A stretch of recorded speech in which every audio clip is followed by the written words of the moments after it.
Beleza? Vamos aí para o estudo sobre termoquímica, certo? Então, se surgir alguma dúvida, entre em contato comigo através do meu e-mail, certo? Que eu irei te ajudar.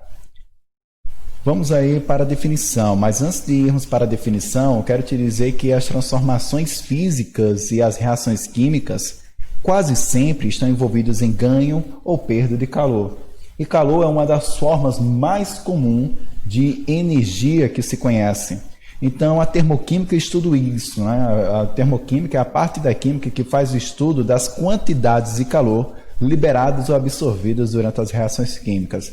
Então, como eu falei, a maioria das reações químicas estão envolvidas em ganho ou perda de calor, como, por exemplo, a queima do carvão, a queima da vela, processo de fotossíntese, a queima da gasolina, cozimento de um alimento. Então, são exemplos de fenômenos que acontecem esse ganho ou perda de calor, dependendo do sistema reacional. E, como eu falei, é a forma mais comum, né, o calor, a forma mais comum de energia que acompanha uma reação química. E essa quantidade de calor pode ser determinada a partir da seguinte expressão. Nós temos aqui Q, certo? É igual a M vezes C aqui minúsculo, vezes o ΔT. Onde Q, né, corresponde à quantidade de calor dada em joules ou em calorias. Já o M minúsculo corresponde à massa da substância que recebe ou cede calor, né, em gramas, e o C minúsculo é a quantidade de calor específico da substância que recebe ou cede calor. E o ΔT é a variação de temperatura, né, sofrida pela substância que recebe ou cede calor, dado em graus Celsius. Então, podemos determinar, né, utilizar a caloria para medir a quantidade de calor envolvida. Certo? Basta sabermos que uma caloria corresponde a 4,18 joules. Então, nós temos aqui, né, essa unidade, caso seja necessário realizar alguma conversão. Então, as transformações físicas também são acompanhadas de calor, né, como ocorre nas mudanças de estados físicos, nas mudanças de estados de agregação da matéria. Então, do sólido para o líquido e para o gasoso, neste sentido, nós teremos uma absorção de calor, enquanto o processo inverso, do gasoso para o líquido e do líquido para o sólido, nós teremos uma liberação de calor. Então, por exemplo, o processo de solidificação. O processo de solidificação, que é do líquido para o sólido, nós teremos aí, portanto, uma liberação de calor. Já no processo de evaporação, por exemplo, né, do líquido para o gasoso, nós teremos aí uma absorção de calor. Então, essa energia, né, que vem das reações químicas é decorrente, né, da quebra das ligações dos reagentes, desse rearranjo das ligações dos reagentes, transformando-se em produtos. Então, essa energia armazenada, né, é denominada de entalpia e é representado pelo H maiúsculo. Então, a entalpia, né, corresponde à energia, essa energia envolvida nesse processo. Então, não é necessário calcular a entalpia de uma reação química. Né? Nós calculamos geralmente a variação de entalpia, que é o ΔH, que corresponde à diferença entre a energia, ou seja, a entalpia dos produtos, e a entalpia dos reagentes. Então, nós teremos aí variação de entalpia dos produtos, menos a entalpia dos reagentes. Quanto à termoquímica, as reações químicas podem ser classificadas em endotérmica ou exotérmica. Reações químicas endotérmicas são reações químicas que absorvem calor. Então, para que uma reação química possa acontecer, será necessário absorver calor do meio para que aquele sistema forme um determinado produto. Já na reação exotérmica, para que ela possa acontecer, durante o seu acontecimento, durante o fenômeno químico, acontecerá a liberação de calor nesse sistema reacional, certo? Podendo ser perceptível, né, de forma bem considerada, como, por exemplo, diversas reações químicas que podemos perceber no nosso dia a dia, certo? Como também pode liberar uma quantidade de energia que não seja tão perceptível assim. Tendo em vista o processo endotérmico, vamos analisar agora um gráfico onde ocorre a absorção de calor. Perceba que nós temos aqui um gráfico da energia, né, da entalpia em função do desenvolvimento da reação, do caminho da reação. Nós temos aqui, portanto, o HR, que é a energia, a entalpia dos reagentes. Perceba que, ao formar o produto, aconteceu um aumento dessa energia. Portanto, aconteceu uma absorção, caracterizando assim um processo endotérmico. Para calcularmos a variação da entalpia, basta realizarmos, como eu já falei, a diferença entre a entalpia dos produtos e a entalpia dos reagentes, beleza? Vamos aqui analisar observando principalmente uma equação química. Então, neste exemplo, nós temos aqui o reagente A, que reage com B. Ambos apresentam a quantidade de energia de 500 Joule. Mas para que essa reação química possa acontecer, foi necessário a absorção de 300 Joule de energia, formando, consequentemente, os produtos C e o produto D, juntos, constituindo agora 800 Joule de energia. Então, vamos supor que você não soubesse a quantidade de energia, que foi 300, que foi absorvida nesse processo. Vamos supor que você tinha o conhecimento apenas de 800 Joule, que é a quantidade de energia dos produtos, e de 500 Joule, que é a quantidade de energia dos reagentes. Como determinar a variação da entalpia? Variação da entalpia é igual à entalpia dos produtos, a energia dos produtos, menos a entalpia dos reagentes, a energia dos reagentes. Entalpia dos produtos, 800, menos a entalpia dos reagentes, 500. Realizando essa subtração, encontramos uma variação de entalpia de 300 Joule. Perceba que a variação de entalpia foi positiva, então sempre quando a variação de entalpia for positiva, teremos um processo endotérmico, teremos uma reação química endotérmica. Através do gráfico, como nós já comentamos no slide anterior, também podemos perceber isso. Nós temos aqui a entalpia dos reagentes. Ao formar os produtos, aconteceu uma absorção de energia durante o sistema reacional, caracterizando, consequentemente, um processo endotérmico. Então, perceba também que a entalpia dos produtos, como acabamos de comentar, é maior, portanto, do que a entalpia dos reagentes. Beleza? Vamos agora para um gráfico de uma reação exotérmica. Como você já sabe, um processo exotérmico é um processo que ocorre liberação de calor. Então, perceba que aqui, o início da reação química, onde nós temos aqui o HR, que é a entalpia dos reagentes, nós temos uma quantidade X de energia. Ao formar o produto, perceba que houve uma diminuição dessa energia ao longo desse processo.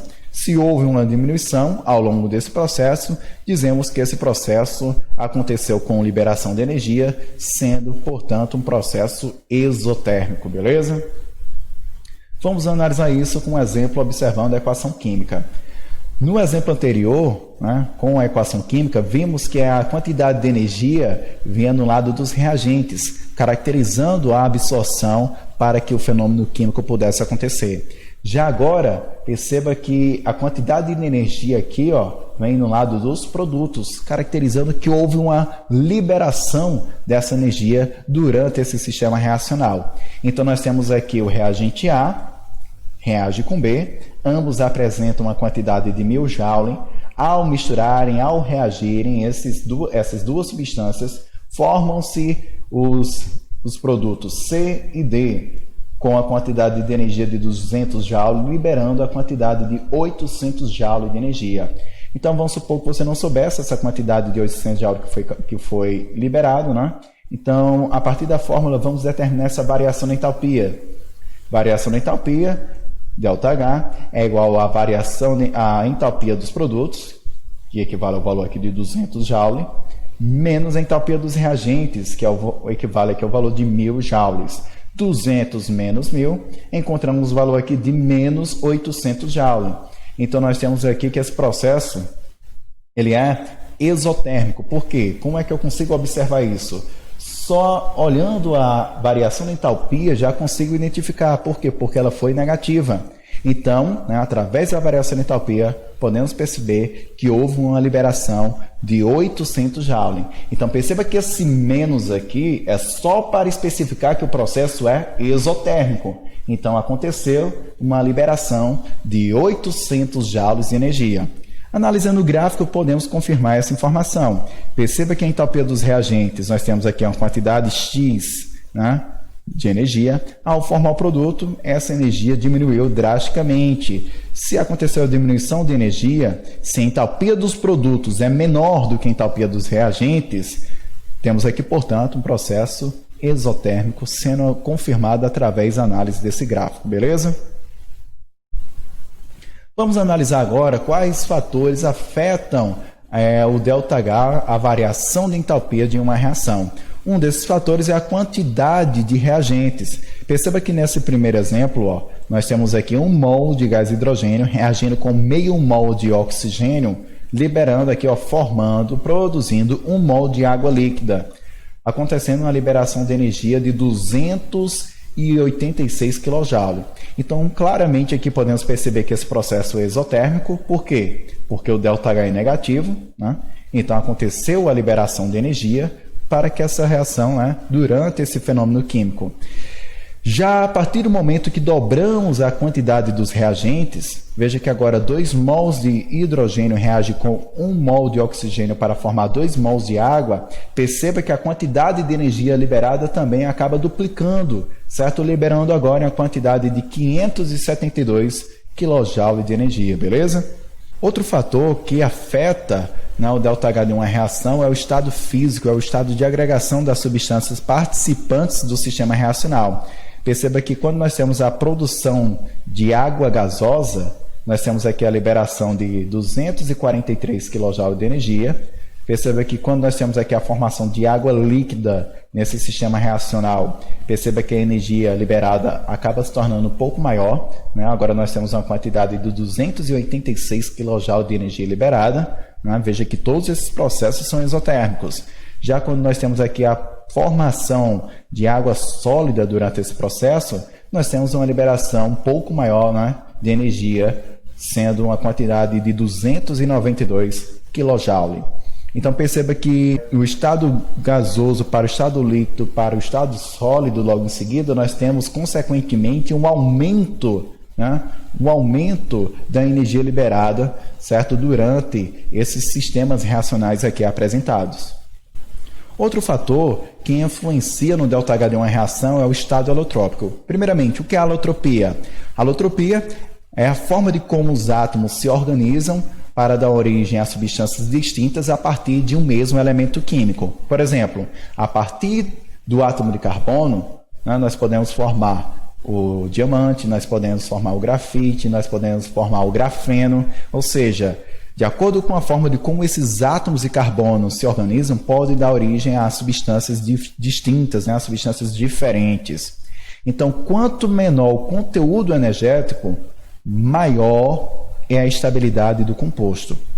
Então, o carbono grafite é mais estável que o carbono diamante. Então, maior estabilidade do composto, portanto, apresenta um menor conteúdo energético. Então, o carbono grafite, que é mais estável, vai ter um menor conteúdo energético em relação ao carbono diamante. E assim por diante com os demais exemplos. O fósforo vermelho é mais estável que o fósforo branco. O enxofre rômbico é mais estável que o enxofre monoclínico. E assim por diante com outras substâncias. Outro fator que afeta a variação da entalpia de uma reação é a temperatura. Ao variar a temperatura, variar a agitação das moléculas e a entalpia dos envolvidos nessa reação, vai acontecer também, consequentemente, alteração no ΔH desta reação. Então perceba que quando essa reação química de 1 mol de hidrogênio que reage com 1 mol de cloro para formar 2 mols de cloreto de hidrogênio, perceba que nós temos aqui uma quantidade de energia absorvida de 183,9 kJ a 15 graus Celsius. Então veja que essa reação química aqui ela é endotérmica. Como é que eu sei que essa reação química é endotérmica? Porque o ΔH é positivo. Lembre-se que se o ΔH for negativo, o processo será exotérmico. Perceba que quando aumentamos a temperatura desse sistema reacional de 15 para 75 graus Celsius, perceba que temos um aumento bem singelo aqui do ΔH, aumentando de 183,9 kJ para 184,1 kJ. Então perceba que a temperatura afeta o ΔH de uma reação, beleza? Então, se você tiver alguma dúvida, volte o vídeo, certo? Se ainda persistir, é só entrar em contato comigo que eu poderei te ajudar, beleza? Valeu!